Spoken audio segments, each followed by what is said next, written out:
Assim como Deus criou o corpo, Deus também criou as emoções, Deus criou a alma, Deus criou todas as Sim, coisas.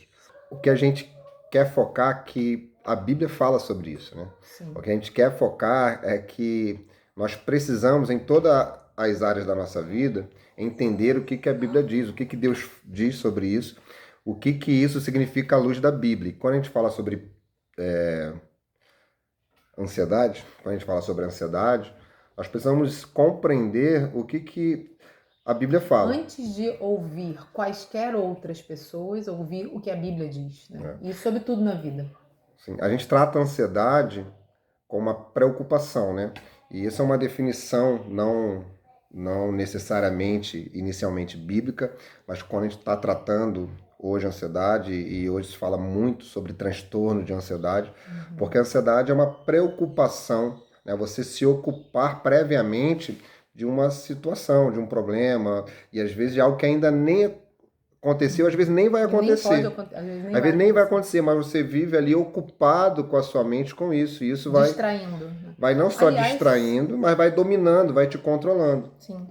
E essa palavra, inclusive, ansiedade, no original grego, é merimna, ela vem da mesma raiz, merim, alguma coisa que tem a ver com distração, distração de mente, né? Então, a ansiedade, ela acaba buscando, ou sendo, na verdade, uma distração da sua mente com outra coisa, enquanto você deveria estar pensando e trabalhando e focado em outras coisas, né? É, Ela é, distrai a sua mente para outros lugares, para outros focos, né?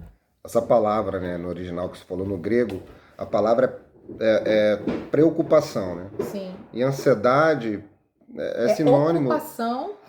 é uma pré-ocupação. É, Né? isso Você aí. está né?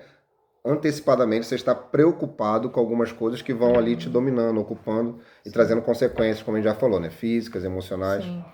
E na Bíblia, claramente, a ansiedade está ligada com a falta de confiança em Deus, de descansar em Deus. No capítulo 6 que a gente colocou para ser Boa. lido, né? Mateus. Mateus capítulo 6, a maioria das pessoas conhece nesse texto quando fala que Jesus fala ali claramente, não andeis ansiosos. E como a gente falou, né, a palavra que é traduzida em muitas versões é não andeis preocupados, né, com o dia de amanhã. E está ligado ali diretamente com a preocupação quanto às coisas básicas da vida, relacionada a mantimento, relacionada a vestimento, relacionada a dinheiro, falando claramente hoje.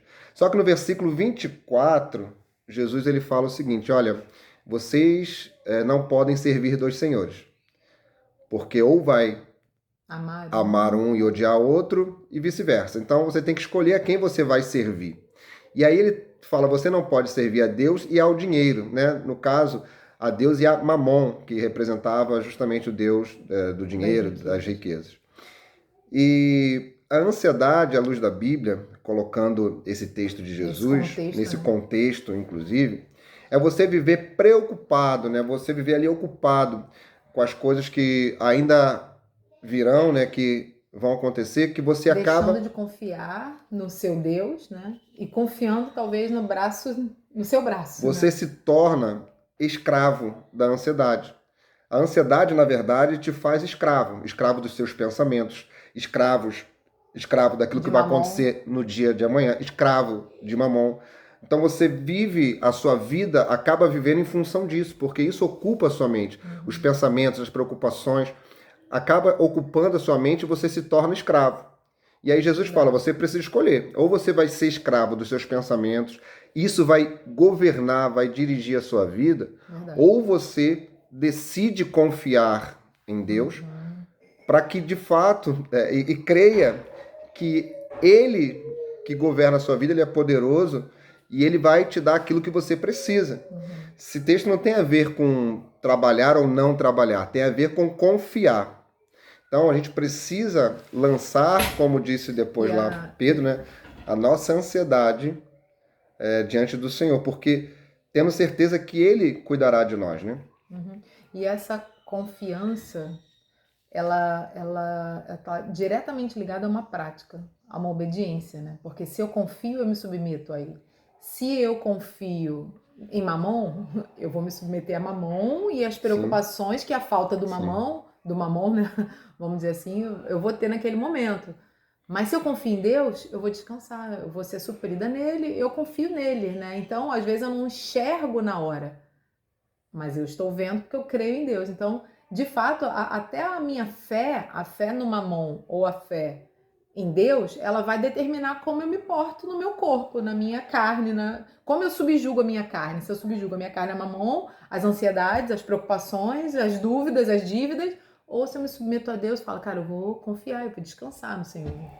Por isso até foi perguntado, né, sobre a ansiedade ser pecado.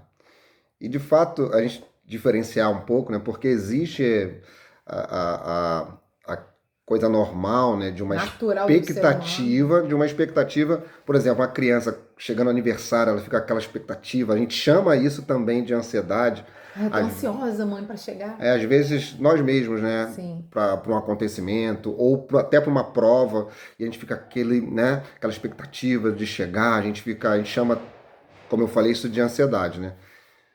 Sendo que, claro que existe o aspecto natural, mas até isso mesmo também pode te atrapalhar. Às vezes você fica tão ali, naquela expectativa tão grande, aquilo ali que te ocupa o dia, e você fica nervoso, e você às vezes vai fazer uma prova, ou você não consegue viver hoje porque já está ali sonhando com amanhã. Mas existe o aspecto natural isso. Agora, quando as preocupações, quando essa expectativa, ela começa a governar de tal maneira, e geralmente, né, o transtorno de ansiedade, vamos dizer assim, como é usado hoje, é numa expectativa de algo negativo, né? Preocupado com algo que ou está acontecendo na sua vida, né, e você fica preocupado já com o dia de amanhã, ou com algo que ainda nem existe ou vai acontecer. Então, existe essa diferenciação. E é claramente Jesus falando, uma né? decisão de subjugar. Se você não confiar, se você não descansa, né? Paulo fala que tudo que não provém da fé é pecado. E uma outra coisa que a gente sempre deixou muito claro, que ansiedade é o oposto de fé. A fé é uma certeza antecipada da promessa de Deus, daquilo que virá. Né? Você tem certeza, você já está vivendo, mesmo quando o negócio está ruim, mesmo em meio ao caos, você consegue ter uma paz. Esse é o consolo que vem do Espírito Santo, porque você tem a certeza que por mais adversidade que você esteja passando, a promessa do Senhor se cumprirá, a palavra dele é real, é fiel, então você tem os olhos na eternidade, então você consegue ter uma paz em meio às aflições. E a ansiedade é o contrário, você às vezes está tudo bem, mas você está com a expectativa de um problema que pode vir a acontecer, ou está tão ocupado somente com os problemas, com as situações, com o futuro, que você sofre antecipadamente, ou vive sofrendo antecipadamente por aquela situação. Então, de fato, a não confiança em Deus é pecado. E o que nos leva a pecar constantemente, que é não viver conforme a sua palavra, a orientação da Bíblia, ou da voz do nosso Senhor, do nosso Deus, isso nos leva a pecar constantemente, a não viver conforme de fato a sua orientação, seguindo os seus caminhos. Então, sim, a falta de confiança em Deus é o que nos leva a uma vida de ansiedade, e isso é pecado. Só que a Bíblia fala também como nós devemos nos portar e como vencer a ansiedade. Sim, né? E isso é papo para amanhã. Quer continuar falando isso amanhã. Esse texto de Jeremias também, ele é uma prévia, né? O Jeremias 17 que a gente colocou é uma prévia sobre a confiança, né? O foco da sua confiança. Todo o Antigo Testamento, desde o início, é confiar em Deus ou não. Desde Adão e Eva. Sim, e a gente vai vendo isso, né, constantemente. Quando a gente fala de confiar, descansar, todo dia, toda hora. E a gente vai ver isso lá no Novo Testamento, mas desde o início, o próprio sábado, né, quando Deus institui o descanso, tem muito mais a ver, e Jeremias, o texto, se você for ler o Jeremias 17, o texto ele continua falando sobre o sábado, sobre o descanso. Se você for ver, sempre levando esse descanso, não é só parar um dia. Para que eles lá no Antigo Testamento parassem um dia, como a gente falou aqui, aqueles que trabalhavam com agricultura, com animais, para você parar um dia, você tinha que confiar em Deus.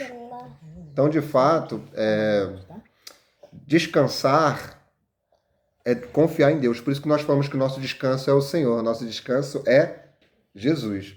Nós precisamos descansar nele constantemente. Mas eu quero terminar mesmo, né? A gente falou de Mateus 6, e Jesus, ele fala no final desse trecho, né, que nós lemos, ele fala o seguinte, que nós precisamos buscar em primeiro lugar o reino de Deus e a sua justiça, e ele acrescentará, nos dará aquilo que nós precisamos. E ele fala, olha, basta cada dia seu mal. Em algumas versões basta cada dia suas próprias preocupações. Simplesmente confie nele a cada dia. Então, viva hoje.